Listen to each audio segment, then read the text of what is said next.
Hi there, this is me. So ayan guys, isa na ng mga napakasimpleng sketch po ang ating gagawin sa ngayon. Ito po ay isang sibuyas, ayan.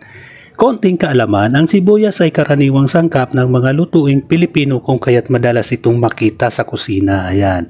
Ang halaman nito ay maliit lang, pahaba at patayo kung tumubo.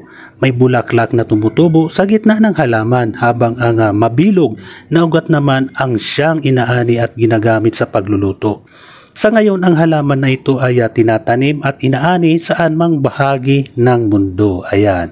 Sa pula ba o sa puti, ayon sa kulay, ang pulang sibuyas ay mas matapang na flavor nito kaysa puti.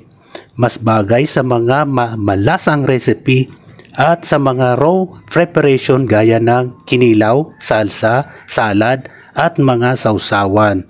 At mas mabilis itong maluto kapag ginisa. Ayan. At ang